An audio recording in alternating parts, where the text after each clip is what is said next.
Today we're making a quick keto bread pudding using the protein-sparing modified fast bread that has been going around the internet.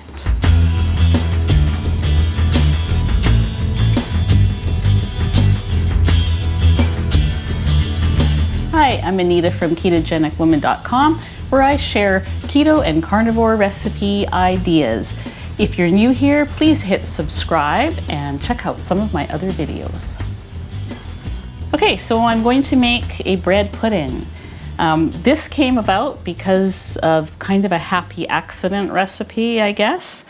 For those of you who watched my last video, I made a birthday cake using Maria Emmerich's protein-sparing modified fast bread, a modified version of it.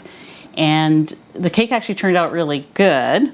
The only problem is I had made 2 of them, and one was to be served to my daughter for her birthday on the weekend, and then I got really sick. Everything got canceled. I was like out for 3-4 days, and I opened the fridge and came across the leftover cake that hadn't been decorated yet, and just got the idea to make a bread pudding. I used to make bread puddings with chaffles, and I thought, I'm gonna try this, and it worked out really good.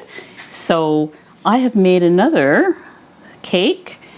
I'm going to link that other recipe for the cake down below, or if you've got leftover bread that you've made using that recipe or a variation of it, honestly, it doesn't matter if you use Maria's or whoever recipe you've adapted to make this cake or bread.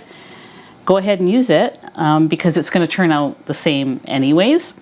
So I will link the one that I did down below, and I will also link Maria's original recipe down below, and we're going to just get started. So what we need is one of the cake recipes or half of the bread recipe that Maria Emmerich uses. So then for the custard part of the bread pudding, we need 3 eggs, a half a cup of heavy cream.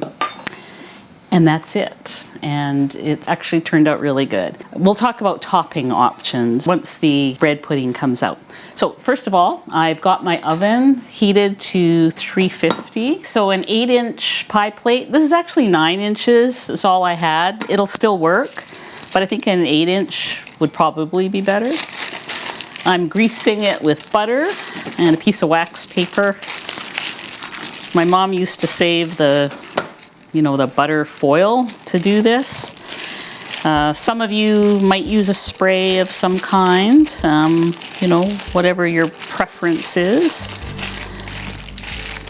That should do that. Okay, so the pan is ready. Okay, we need 3 eggs. Gonna whip those up a bit. We need a half a cup of heavy cream. All right, we also need this bread in cubes. You could even, cut this up the day before. Traditional bread pudding uses like day-old bread. Mine was 4 days old. This one's fresh, but it'll still turn out the same. Close to the same anyways. Whoops, I lost one. Oh dear. You can make the cubes any size. You can make them a little smaller than I am if you want, or nice big chunky.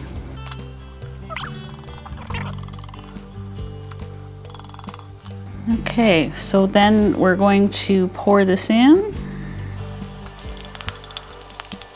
and just kind of fold, just make sure all the bread cubes are covered. So if you're keto, you could do some creative things here, like top this with some chopped pecans, maybe a little brown sugar Swerve, some cinnamon. You could do a little bit of drizzled butter and chopped nuts. I mean, there's a few different options. I just left it plain when I made it the other day. And I did sprinkle it with a little bit of cinnamon. But I'm just going to leave it plain, and it's going into the oven at 350 degrees for 25 minutes. Then you'll see what it looks like after that.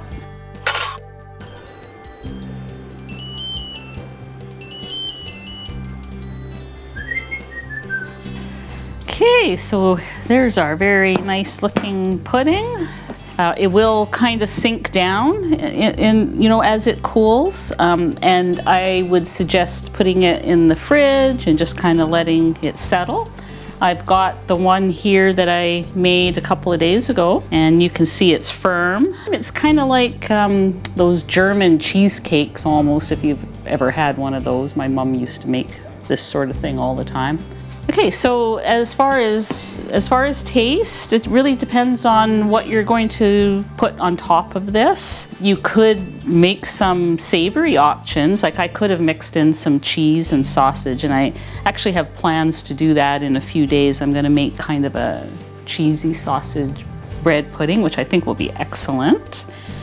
This one, because I used a leftover cake to do it, I used the cake version of the recipe. It was just slightly sweet. I had used glycine in it. And so with the cinnamon, it's not sweet, but it almost tastes like an almost sweet cheesecake because it's got that dense custardy bottom, the cinnamon and everything. It's actually quite good. So you could top it with some fresh berries and cream. You could bake a topping in, like I had suggested before, some nuts and brown sugar Swerve or anything like that. Whatever your keto plan allows, you could put some syrup on this to make it a sweet flavor. I kind of like the plainness of this, and I think you might like it too, so I hope you give it a try.